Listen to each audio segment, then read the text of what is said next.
Hello मेरे दोस्त। तो क्लास 9th तो आप लोग का एग्ज़ाम हो गया। आप लोग अब कहाँ पहुँच गए हो क्लास 10th में। तो 9th को बाय बाय करिए और 10th में अब आ जाइए। आप लोग का टारगेट होना चाहिए कि हम 10th में जो है अच्छा करें। कितना अच्छा करें तो 95% प्लस लाएँ। आप लोग सोच रहे होंगे कैसे पढ़ाई करें, क्या करें? तो आप लोग को टेंशन नहीं लेना है। आप लोग के लिए जो हम स्टार्ट कर दिए क्या, है ना, वन शॉट सीरीज़ क्या स्टार्ट कर दिए, वन शॉट सीरीज़। और ये वन शॉट सीरीज़ है क्या, तो इसमें आप लोग को एक ही वीडियो में पूरा चैप्टर ख़त्म कर दिया जाएगा। ठीक है, जैसे कि आज हम लोग इकोनॉमी का पहला चैप्टर लेने वाले हैं जिसका नाम है विकास, जिसको डेवलपमेंट करते हैं। एक ही वीडियो में, आज ही के वीडियो में आपका पूरा चैप्टर खत्म हो जाएगा और बिल्कुल डिटेल में समझेंगे, है ना। आपको सारी चीज़ें बताया जाएगा, जितने भी आपके एनसीईआरटी बुक में टॉपिक है सारी चीज़ों को समझाया जाएगा और भी अच्छे तरीके से। आप लोग इस वीडियो को देखिए, बड़ी मज़ा आ जाएगा। बोलिए सर इतना आसान चैप्टर, ठीक है, काफ़ी इंटरेस्टिंग चैप्टर है। चलिए स्टार्ट करते हैं वीडियो को। सबसे पहले आप लोग यहाँ पे समझिएगा कि अर्थव्यवस्था क्या होता है, और आप लोग इस वीडियो को शेयर कर दीजिए ताकि सभी लोग फ़ायदा उठा सकें। तो अर्थव्यवस्था एक ऐसा तंत्र है जिसके अंतर्गत लोगों की आर्थिक क्रिया का अध्ययन किया जाता है। अब आर्थिक क्रिया क्या होता है? आर्थिक क्रिया क्या होता है मतलब जैसे कि एक दुकान है और यहाँ पे आप हो। आप इस दुकान में जाओगे, कोई सामान खरीदोगे, बदले में आप उसको पैसा दोगे। वो अगला सामान दिया आपको, आपने उससे पैसा दिया, आर्थिक क्रिया हुआ, यही आर्थिक क्रिया है। तो आर्थिक क्रिया का अध्ययन करना ही अर्थव्यवस्था होता है। अब दुकान में आर्थिक क्रिया तो नहीं होता है।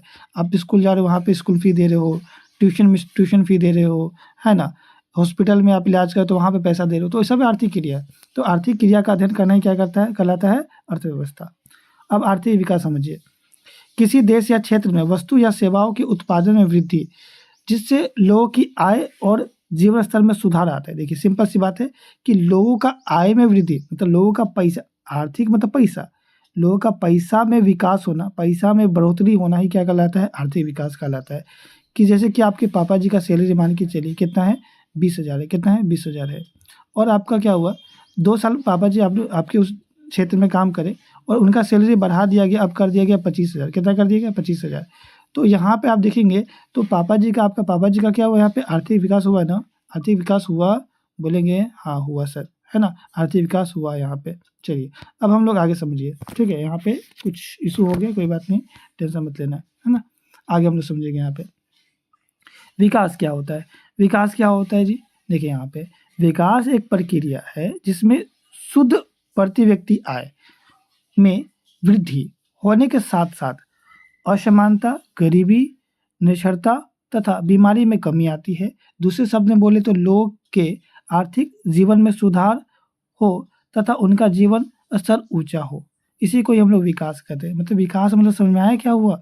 विकास मतलब हुआ कि जो भी लोगों का जो प्रति व्यक्ति आय है, प्रति व्यक्ति आय यानी कि एक व्यक्ति जो है कितना कमा रहा है, उसका इनकम अगर बढ़ जाता है। प्रति व्यक्ति मतलब एक व्यक्ति, मतलब एक व्यक्ति का जो पैसा है वो अगर बढ़ रहा है ना, साथ-साथ उनको असमानता यानी कि लोगों में भेदभाव होता है ना, गरीबी, गरीब मतलब गरीब, है ना, ठीक है। इन सभी चीज़ों में जैसे बीमारियाँ हो गई, बीमारी भी बहुत सारे लोगों को होता है। अगर इन सभी चीज़ों में भी कमी आ रही है, मतलब ये सब चीज़ ठीक हो रहा है, मतलब पहली बात कि उसका पैसा बढ़ रहा है, इनकम बढ़ रहा है, प्लस ये सब चीज़ें उसका ठीक हो रहा है। तो आप समझिए कि वो उसका जो है जीवन स्तर बहुत अच्छा हो रहा है, यानी कि वो विकास कर रहा है। सही है ना? आगे समझिए, लोगों के विकास के लक्ष्य भिन्न-भिन्न हो सकते हैं। अब सिंपल सी बात है कि आपका जो है, आपका विकास का लक्ष्य क्या है? आपका विकास का लक्ष्य कि हमें जो है अच्छा मार्क्स लाना है। आपके पिताजी का विकास का लक्ष्य क्या है कि मेरा बच्चा जो है अच्छा सेटल हो जाए, है ना? हमें अच्छा सैलरी मिल जाए। एक मज़दूर क्या चाहेगा? एक कोई मज़दूर है, किसान है, उसका क्या होगा? वो चाहेगा कि भाई हमें काम मिले रेगुलर, है ना? ठीक है ना? हमें रेगुलर काम मिले, यही चाहेगा ना? तो हर एक व्यक्ति का जो विकास का लक्ष्य है वो अलग है, आपका विकास का लक्ष्य अलग है। वैसे ही जैसे कि एक के लिए जो विकास है, ये भी बात समझिएगा, एक के लिए जो विकास है, दूसरे के लिए वो विकास ना हो।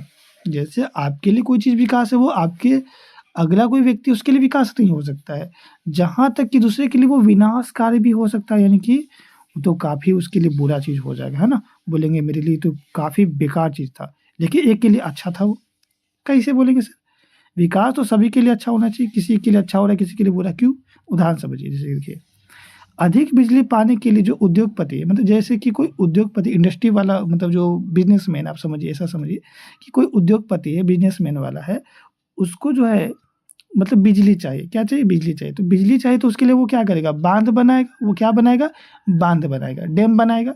अब डैम बनाएगा, पानी से ही तो बिजली बनेगा ना, तो बाँध बनाएगा और पानी से जो है वो बिजली बनाएगा।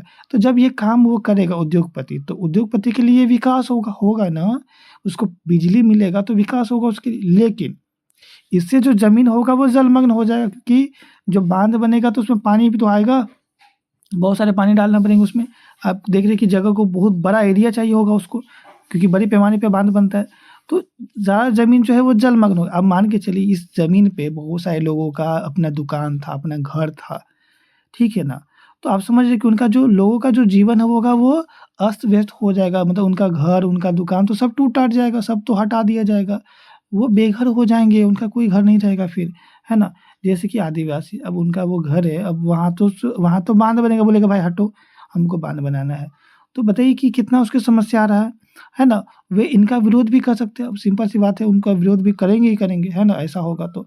तो आप समझ रहे हो कि जैसे कि उद्योगपति के लिए तो ये विकास हो गया, बाँध बनाना, लेकिन जो आदिवासी हैं उनके लिए ये विकास नहीं हुआ, है ना?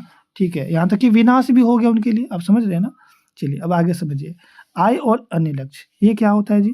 देखिए, लोग चाहते हैं कि उन्हें नियमित काम, मतलब सिंपल सी बात है कि लोगों का मर्ज़ी क्या, मतलब वो सोचते क्या है कि हमको भाई नियमित काम मिले, रेगुलर काम मिले, बेहतर मज़दूरी मिले, अच्छा खासा पैसा मिल जाए बस, है ना? और उनकी जो उपज है, जो फसल उगा है अथवा अन्य उत्पादकों, यानी कि जो भी और भी चीज़ें, वो कुछ भी चीज़ें बना रहा है, उसके लिए अच्छा कीमत मिले भाई, अच्छा पैसा मिले हमको, है ना? और दूसरे शब्द में बोले तो उसको ज़्यादा पैसा मिले, ज़्यादा आय मिले, ज़्यादा इनकम हो उसका, है ना? सिंपल है, वही चाहता है कि ज़्यादा प्रॉफ़िट हो हमें।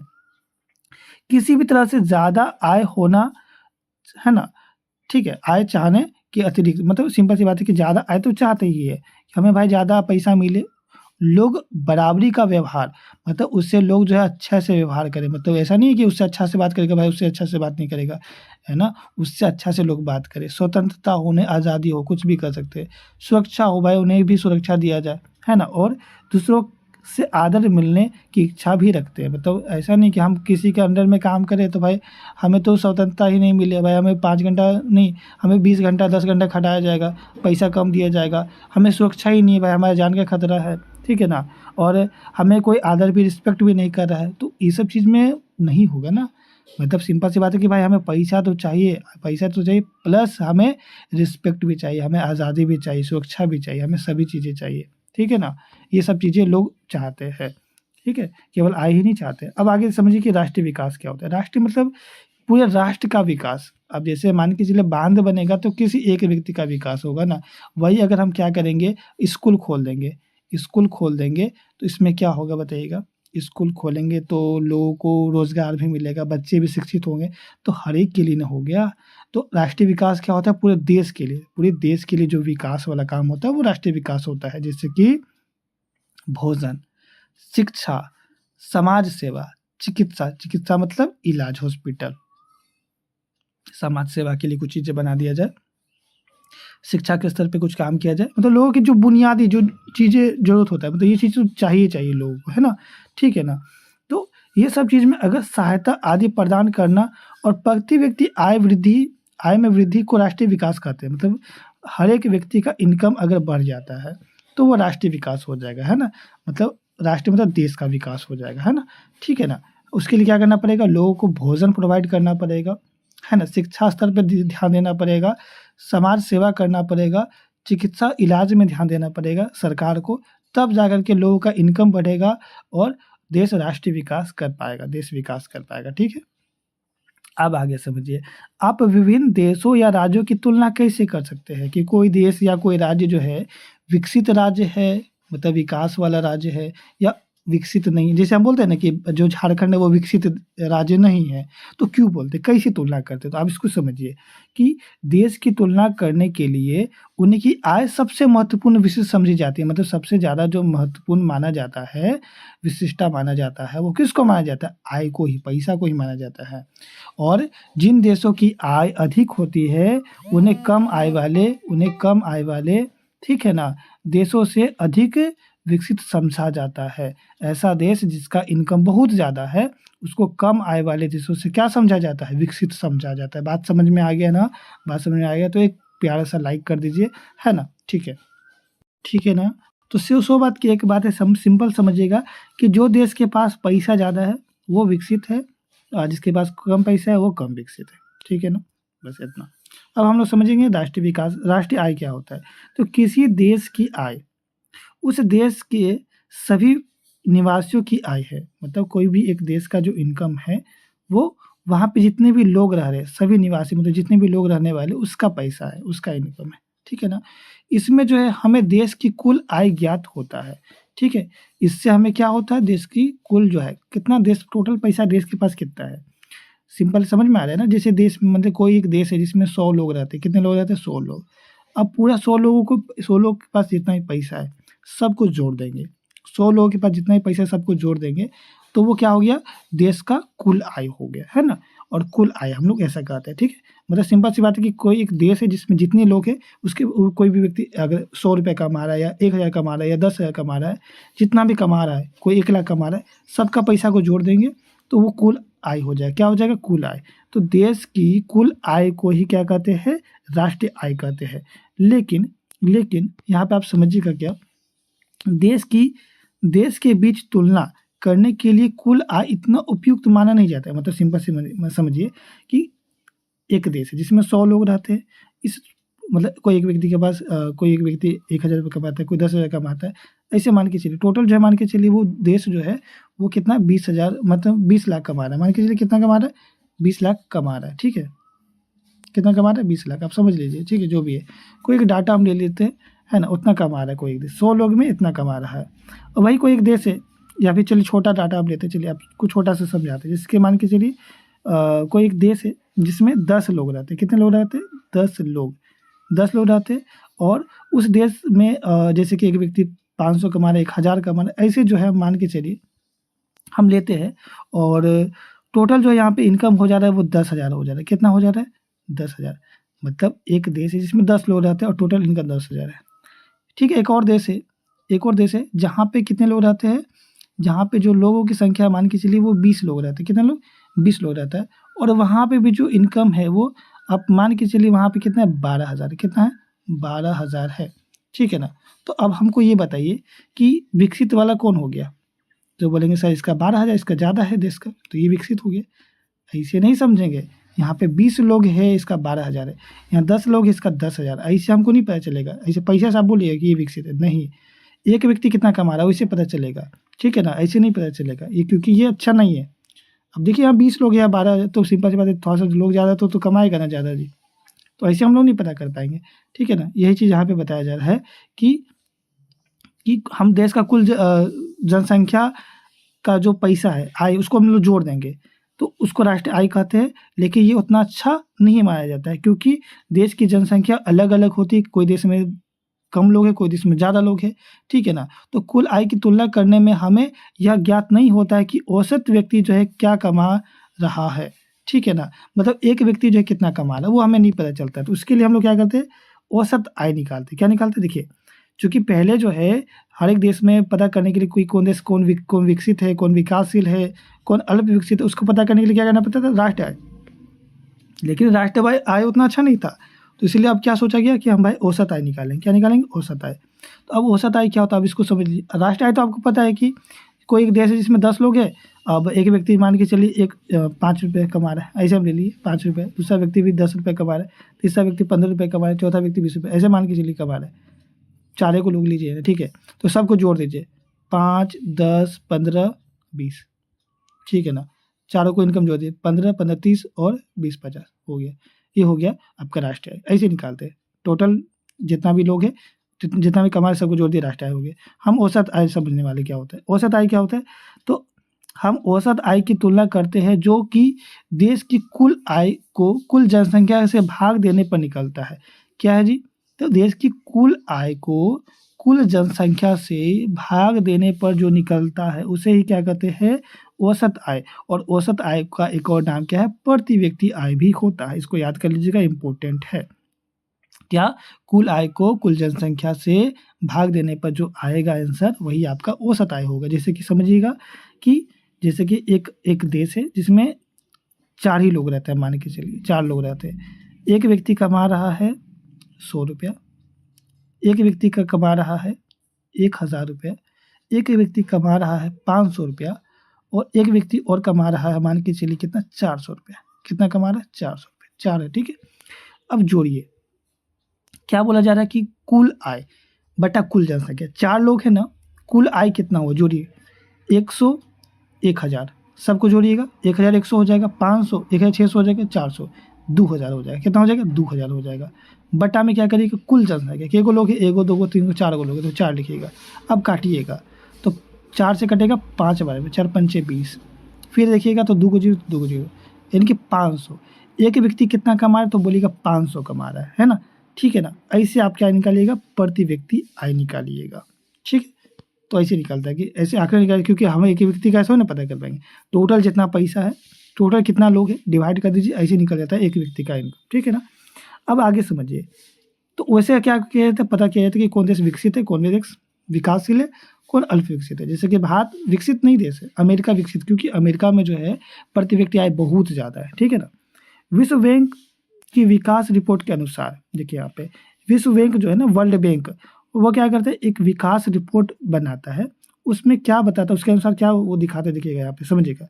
वो एक रिपोर्ट जारी की, उसके अनुसार क्या बोला जाता है, वे देश जिनकी, चूंकि ये आपका एनसीईआरटी बुक से लिए तो 2017 का आंकड़ा था, तो 2017 वाला ही आंकड़ा देखिएगा। जिनकी 2017 में प्रति व्यक्ति आय, ये चूंकि जब आय होता है ना, प्रति व्यक्ति आय किस में निकाला जाता है, तो बोलिएगा डॉलर में निकाला जाता है। अगर डॉलर कितना है, 12,056 प्रति वर्ष, एक साल में अगर टोटल जो प्रति व्यक्ति आय है वो 12,056 है या उससे अधिक है, तो उसे क्या कहा जाता है, समृद्ध देश, यानी कि विकसित देश कहा जाता है। वहीं वे देश जिनका प्रति व्यक्ति आय जो 995 डॉलर प्रति वर्ष है, तो उससे कम है ना, या फिर उससे भी कम है, तो उन्हें कहा जाता है निम्न आय, यानी कि कम पैसा वाला देश, यानी कि अविकसित देश, है ना, ठीक है ना, अविकसित देश कहा जाता है। जैसे कि भारत का बात करें तो भारत मध्य आय वाला आता है। मध्य आय मतलब विकासशील में आता है, मध्य आय वर्ग में देश आता है, क्योंकि यहाँ का जो है ना प्रति व्यक्ति आय कितना है, 2017 वाला डाटा देखिएगा तो यहाँ पे बोला जा रहा है कि अमेरिका डॉलर के हिसाब से 1820 प्रति व्यक्ति आय है ना, 1820 प्रति व्यक्ति आय है ना। होना कितना चाहिए, 12,000 होना चाहिए, 1820 कम है ना, तो इसीलिए विकसित नहीं है, विकासशील में है।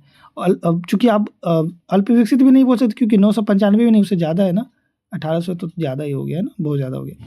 तो इसलिए आप इसको विकसित में नहीं ले सकते हैं, विकासशील में ले सकते हैं, ठीक है। आगे समझिए, आय और अन्य मापदंड, है ना। आय और अन्य मापदंड, देखिए पैसा तो फैक्टर करता ही है कि कोई देश विकास वाला है या नहीं है, प्लस अन्य चीज़ें भी हमें ध्यान देना पड़ता है कि केवल पैसा ही नहीं, हमें और भी चीज़ें ध्यान देना पड़ता है। आप बोलेंगे सर इतना देश से तो आप बोले थे कि केवल पैसा पैसा, है ना, पैसा से डिसाइड होता है कि कौन देश विकसित, नहीं, सिर्फ पैसा से नहीं डिसाइड होता, और भी चीज़ें होता है, जिससे कि समझिएगा इस चीज़ को। साक्षरता दर, अब साक्षरता दर क्या होता है जी, तो साक्षरता दर समझिए कि 7 वर्ष या उससे अधिक आयु के लोग में साक्षर जनसंख्या का अनुपात, मतलब सिंपल सी बात है कि कोई भी एक राज्य ले लीजिए या देश ले लीजिए, वहाँ पे जो है 7 साल या उससे ज़्यादा के बच्चा अगर वो पढ़ रहा है, ठीक है ना, तो उसका अनुपात निकाला जाता है। अगर वो पढ़ रहा है तो समझिए कि वो देश, वो जो देश है या फिर वो राज्य है, वो आपका विकसित कहला जाएगा, ठीक है। जैसे कि मान के चलिए यहाँ पे आप देखेंगे ना, क्या देख रहे हैं, हरियाणा, सॉरी हरियाणा नहीं है ना, हरियाणा। अब एक बार हम बता देना आपको कि हरियाणा जो है ना, हरियाणा में जो है, हरियाणा में क्या है पता है ना, वहाँ पे जो प्रति व्यक्ति आय है वो बहुत ही ज़्यादा है। हरियाणा में प्रति व्यक्ति आय बहुत ज़्यादा है, तो आप बोलेंगे वो विकास वाला देश हो गया, विकसित देश हो गया ना, लेकिन वो विकसित देश में नहीं आता है। क्यों? क्योंकि आप देखेंगे तो वहाँ का जो साक्षरता दर है वो कम है, 82 या इसके आसपास है। आप एनसीईआरटी बुक में चेक कर लीजिएगा। अब देखिए तो केरल में जो साक्षरता दर है वो कितना, 94% है, बहुत अच्छा है। वहाँ के लोग पढ़े लिखे, 7 साल के बच्चे लोग पढ़ा लिखा अच्छा सा। बिहार का देखिए तो बहुत कम है, 62% लोग पढ़े हुए बिहार में, है ना, छोटे जो बच्चे 7 साल के हैं। हरियाणा में 80% के आसपास आप देख लीजिएगा, ठीक है।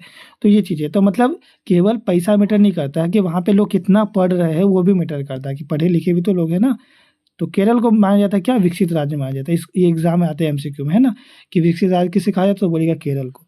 जैसे शिशु मृत्यु दर समझिए, तो किसी वर्ष में पैदा हुए 1000 जीवित बच्चों में से 1 वर्ष की आयु से पहले ही मर जाने वाले बच्चे का अनुपात दिखाता है, ठीक है?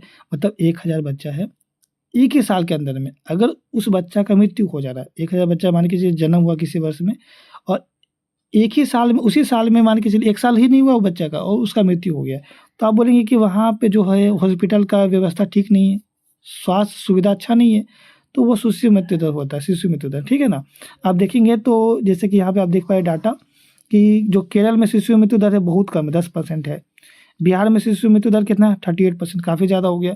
इसी प्रकार हरियाणा में भी आप देखेंगे तो वहाँ पे भी ज़्यादा है, ठीक है ना? मतलब बिहार से कम ही होगा, आप देखिएगा तो 32 के आसपास होगा, ठीक है ना? आप देख लीजिएगा, एनसीईआरटी बुक में दिया हुआ है ना, ठीक है, हम यहाँ पे ले नहीं पाए। तो केरल की जो शिशु मृत्यु दर है वो 10% है, यानी कि केरल आप देखिए तो शिशु मृत्यु दर में भी अच्छा है ना? यानी कि हॉस्पिटल व्यवस्था यहाँ पे भी अच्छा है। फिर आगे समझिए, मानव विकास रिपोर्ट, ये क्या होता है इसको समझिए। यूएनडीपी द्वारा प्रकाशित ये जो रिपोर्ट है वो किसके द्वारा प्रकाशित होती है? यूएनडीपी द्वारा, यानी कि किसी भी मानव का जो है विकास डेवलपमेंट रिपोर्ट निकाला जाता है। रिपोर्ट मतलब एक कागज़ निकाला जाता है। इसमें क्या बताया जाता है? वहाँ पे बोला जाता है कि उसका जो शैक्षिक स्तर है, मतलब पढ़ाई लिखाई कैसा हो रहा है उस व्यक्ति का, उस मतलब देश में, उनकी स्वास्थ्य स्थिति कैसा है, मतलब उस देश में जो भी व्यक्ति है उसका स्वास्थ्य स्थिति कैसा है ना? तबीयत ठीक है ना? प्रति व्यक्ति आय, उसका पैसा कैसा है, ठीक है ना? ठीक है ना? तो प्रति व्यक्ति आय के आधार पर करती है, मतलब वो रिपोर्ट में ये सारी चीज़ें बताता है कि मतलब पढ़ा लिखा कैसा है, स्वास्थ्य स्थिति कैसा है, उसका इनकम क्या है, उस देश का विकास रिपोर्ट निकाला जाता है, मानव विकास रिपोर्ट, है ना? ठीक है ना? अब आगे समझिए बीएमआई क्या होता है, बॉडी मास इंडेक्स क्या होता है, इसका फुल फॉर्म एग्जाम में आ जाता है। बीएमआई का फुल फॉर्म क्या होता है? तो बोलिएगा बॉडी मास इंडेक्स। ये क्या होता है? इसको हो सकता है बीएमआई किसे कहते हैं उसको भी पूछेगा, तो आप बता दीजिएगा, या बीएमआई का फॉर्मूला क्या होता है, कैसे निकालते हैं, ये भी पूछ सकता है, तो आप इसको समझिएगा।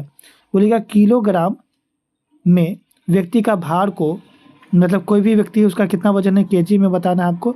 जैसे 40 केजी का वजन है, 60 केजी का वजन है ना? और उसका ऊंचाई का वर्ग, मतलब कितना ऊंचा है, मतलब उसका हाइट कितना है, मान के चलिए उसका हाइट कितना है, मान के चलिए कितना ले ले, है ना? 30 सेंटीमीटर ले ले, 30 सेंटीमीटर उसका हाइट है, ठीक है ना? 30 सेंटीमीटर तो बहुत छोटा हो गया, बौना हो गया, है ना? आप समझ लीजिए, बस हम ऐसे ही एग्जाम्पल ले लिए, ठीक है ना? उसका जो भी हाइट है ना? 30 सेंटीमीटर नहीं लेते, आप बोलिएगा सर क्या ले रहे हो आप, है ना? ठीक है ना? चलिए ले लेते हम कितना, 4 मीटर ले लेते हैं, 4 मीटर उसका हाइट है, ठीक है ना? अब यहाँ पे जो है उसका हाइट का स्क्वायर कर दीजिएगा, हाइट का क्या कर दीजिएगा? स्क्वायर, है ना? इसका मतलब 4 का स्क्वायर कितना हो जाएगा? 16 हो जाएगा। हाइट का स्क्वायर कर देना है और आपको जो अंक प्राप्त होगा, जो भी आपको आंसर आएगा, वही जो है बीएमआई होगा। मतलब समझ में आया कि अगर व्यक्ति का जैसे वजन है कितना, 40 केजी का, और जैसे 4 का स्क्वायर 16 की, तो 16 से डिवाइड कर देंगे, है ना? मतलब उसका जो है ऊंचाई के स्क्वायर से, तो 4 मीटर है तो 16 हो जाएगा, तो 16 से डिवाइड करेंगे तो काटेंगे ना, तो आपका जो आंसर आएगा काटिएगा तो वही जो है आपका क्या होगा? बॉडी मास इंडेक्स कहलाता है। अगर किसी का बॉडी मास इंडेक्स 15 नहीं 18.5 से कम है, तो वो व्यक्ति क्या है? कुपोषित है, मतलब उसे बीमारी है। 18.5 से मतलब बहुत पतला दुबला है, तो वो बीमारी है, ठीक है? उसको मतलब कुपोषित है, मतलब उसको बीमारी है, समझिए, सिंपल ऐसा ही। और यदि 25 से अधिक है, यानी कि आंसर अगर 25 से ज़्यादा आ रहा है, तो समझिए कि वो बहुत ही ज़्यादा मोटा है, उसको फिर भी उसको भी वो भी कुपोषित है ना? वो भी उसको थायराइड वगैरह होगा, है ना? ठीक है ना? तो समझिए कि इस दोनों के बीच में होना चाहिए, 18.5 और 25 के बीच में है, तो आप समझिए कि ठीक-ठाक है ना? 20 है, 22 है तो ठीक-ठाक है, समझिएगा ऐसा। चलिए आगे देखिए यहाँ पे कि पुरुष और महिलाओं का अनुपात, ये क्या होता है जी? इसको समझिए। प्रति 1000 पुरुषों की तुलना में महिलाओं की संख्या को लिंग अनुपात कहते हैं। मतलब 1000 अगर किसी मतलब जगह में मतलब क्षेत्र है, 1000 पुरुष और 1000 महिला, है ना? इसका अनुपात निकाला जाता है, उसी को ही लिंग अनुपात कहते हैं। यदि यह आंकड़ा कम होता है तो इससे यह पता चलता है कि उस देश या राज्य में महिलाओं के खिलाफ कितना, है ना, खराब माहौल है। यहाँ पे खराब लिख दीजिएगा, ठीक है? खराब माहौल है। भारत में 2011 की जनगणना, मतलब आपको पता होगा हर 10 साल में जनगणना होता है, तो 2011 के जनगणना के अनुसार जो है प्रति 1000 पुरुषों में जो है आप देखते हैं कि महिलाओं की संख्या कितना पाएगी? 940। चूँकि 1000 होना चाहिए बट 940, 60 कम है ना, यानी कि यहाँ पे महिलाओं की स्थिति उतना अच्छा नहीं बदला, अभी डाटा बदल गया है, पहले का डाटा 2011 का डाटा ये, ठीक है ना। अभी चीज़ें बदली है, अभी महिलाओं की संख्या ज़्यादा हो गई, ठीक है ना। अब आगे समझिए सार्वजनिक सुविधाएँ क्या होती है, इसको समझिए, ये भी इम्पोर्टेंट टॉपिक है। आप लोग तो इस चीज़ के बारे में पढ़ते ही है ना। सार्वजनिक मतलब ये सभी लोगों के लिए हो, इसमें किसी एक व्यक्ति का हक नहीं होगा, है ना। ऐसा नहीं बोलेंगे कि भाई ये तो मेरा जगह, तुम इसमें है ना नहीं आ सकते, यहाँ पे खेल नहीं सकता, वैसा नहीं। वो सभी लोगों के लिए होगा, है ना। आप ट्रेन पे बैठते हो तो बोलो कि मेरा ट्रेन है भाई, इसमें मत बैठो तुम, उठ जाओ, हट जाओ, नहीं ना बोलेंगे, क्योंकि वो सभी के लिए होता है। तो सार्वजनिक सुविधा देश के विकास के लिए एक बहुत ही अच्छा प्रमुख जो है भूमिका निभाता है ना। और ये सरकार द्वारा प्रदान की जाती है, किसके द्वारा दिया जाता है, सरकार। तभी तो आप अपना हक नहीं दिखा सकते हो कि मेरा है भाई, क्योंकि ये सरकार द्वारा दिया जाता है सुविधाएं, ठीक है ना। जैसे कि स्कूल हो गया, स्कूल सरकारी स्कूल होता है ना, जैसे आप लोग सरकारी स्कूल में जाते हो तो सरकार के द्वारा ही तो दिया गया है ना। फिर से परिवहन हो गया, जैसे कि आपको ट्रेन वगैरह दिख रहा है ना, एरोप्लेन दिख रहा है, ठीक है ना, जो भी चीज़ें। बिजली हो गया, जो आपको घर में लाइन दिख रहा है, सरकार प्रोवाइड करता है ना। अस्पताल हो गया, है ना, सरकारी अस्पताल हो गया। जैसे आवास हो गया, सरकारी आवास हो गया, है ना। सामुदायिक भवन हो गया, है ना, ठीक है ना। तो ये सब जो है आपका सार्वजनिक सुविधा में आते हैं, जो कि सरकार प्रोवाइड करते हैं। और ये सुविधा महत्वपूर्ण है क्योंकि, है ना, हर हम हर बड़ी सुविधा को नहीं खरीद सकते। आप खुद बोलिए कि आप जो है अस्पताल खुद बना सकते हो क्या? स्कूल नहीं ना बना सकते, हर चीज़ आप नहीं कर सकते हो, ठीक है? आपके अंदर इतना क्षमता नहीं है कि इतना सारा चीज़ आप खुद कर लो अकेला, नहीं कर पाओगे, है ना? तो इसीलिए हमें सरकार की हेल्प लेनी पड़ती है, और ये ही जो है सरकार अगर हेल्प करता है तो देश के लिए, विकास के लिए एक अच्छा चीज़ होता है, ठीक है? इसलिए बोला जाता है ये प्रमुख भूमिका निभाता है विकास के लिए। अब आपका लास्ट टॉपिक बचा हुआ, चैप्टर खत्म होने वाला है। सतत विकास क्या होता है, इसको समझिएगा, ठीक है? देखिए, सतत विकास या फिर एग्ज़ाम में आपसे पूछा जाता है कि धारणीयता का विषय विकास के लिए क्यों महत्वपूर्ण है, ठीक है ना। एग्जाम में सीधा ये क्वेश्चन आया हुआ है आपके एग्जाम में, ठीक है ना। धारणीयता का विषय विकास के लिए क्यों महत्वपूर्ण है, तो आपको यही जवाब देना है। क्या दीजिएगा, हम निश्चित रूप से यह चाहेंगे कि विकास का यह स्तर और ऊंचा हो, मतलब जितना बढ़े उतना अच्छा, है ना। या कम से कम भावी पीढ़ी के लिए यह स्तर बना रहे। और हम ये भी चाहेंगे कि जो हमारे आने वाला भावी पीढ़ी है, यानी कि भविष्य वाला, मतलब जो भी हमारे, ठीक है, बच्चे होने वाले हैं, हम दादा बनने वाले हैं, तो उन लोगों के लिए भी जो है, हमारा पोता-पोती जो भी होगा, भाई आपके पोता-पोती होंगे ना, तो उन लोगों के लिए भी जो है ये चीज़ें बचा हुआ रहे ना। जैसे कि आप अभी बाइक चला रहे हो, ठीक है, तो पेट्रोल डलाते हो ना, ठीक है ना। तो उसी प्रकार जो है ये सारी चीज़ें, पानी उन लोगों के लिए भी बचा होना चाहिए। भाई आप पानी पीते हो, उन लोग पानी नहीं पिएगा क्या? है ना? तो भावी पीढ़ी के लिए भी बचा रहे। लेकिन 20वीं सदी के उत्तरार्ध से, मतलब जैसे 20वीं सदी स्टार्ट हुआ है, उससे वैज्ञानिकों का यह चेतावनी देते आ रहे हैं, मतलब वैज्ञानिक हमें ये बता रहे हैं कि विकास का वर्तमान प्रकार और स्तर धारणीय नहीं है। मतलब अभी जो है सतत नहीं है, मतलब कि उतना नहीं है जितना पहले था, घट रहा है धीरे-धीरे। 300 जिलों से सूचना मिली है, मतलब 300 जिलों, ये आपके एनसीईआरटी बुक में दिया हुआ है, से सूचना मिली है कि वहाँ पहले 20 सालों में पानी के स्तर में 4 मीटर की गिरावट आ गई है। यानी कि पहले मान के चलिए पानी का जो लेवल था वो यहाँ था, अब 20 साल बाद क्या हुआ कि पानी का लेवल यहाँ आ गया है, मतलब समझिए कि पानी घट रहा है, ठीक है ना, 4 मीटर की गिरावट आ गई है। यदि कच्चे तेल का प्रयोग वर्तमान दर में ऐसे ही चालू रहा तो भंडार केवल 50 साल में समाप्त हो जाएगा। ऐसा अनुमान लगाया जा रहा है कि आप जैसे इतना जो अंधाधुंध उपयोग कर रहे हो, मतलब आपका जितना यूज़ उतना नहीं कर रहे हो, आप उससे ज़्यादा कर रहे हो, तो बताया जा रहा है कि यहाँ पे ये ख़त्म हो जाएगा, कच्चा तेल जो भी है ना, ठीक है ना, आपका ख़त्म हो जाएगा ये चीज़ें। बैठे रहना आप लोग, है ना। आप लोग तो यूज़ कर लोगे, बट आपके भविष्य नहीं यूज़ कर पाएगा इन चीज़ों को। तो इसीलिए हमें क्या करना पड़ेगा, सतत विकास को, है ना, ठीक है, यहाँ पे गलत लिखा हुआ है, करने के लिए जो है हमें मतलब सतत विकास करने के लिए, मतलब सिंपल सी बात है कि हमें बचाने के लिए हमें क्या करना पड़ेगा, गैर नवीकरणीय जो भी संसाधन है, जैसे कि कार्बन आधारित ईंधन का बुद्धिमानी से हमें क्या करना पड़ेगा, उपयोग करना पड़ेगा, है ना। इसे हमें हमेशा अगर बचाए रखना है तो हमें अच्छे से बुद्धिमानी से अपने दिमाग से यूज़ करना पड़ेगा भाई, जितना यूज़ उतना ही करेंगे। तो आपका चैप्टर जो है यहाँ पे द एंड हो चुका है। चैप्टर कैसा लगा आप लोग कमेंट में ज़रूर बताइएगा, और इसी तरह का आपको और भी वीडियो चाहिए तो आप हमें कमेंट करिएगा, जल्दी उस टॉपिक पे भी वीडियो आप लोग को मिल जाएगा, ठीक है ना। और बिल्कुल डिटेल में नोट चाहिए, आप लोग अच्छे से कॉपी बना लीजिए, एग्जाम में इसी से सवाल आने वाले सारे, ठीक है ना।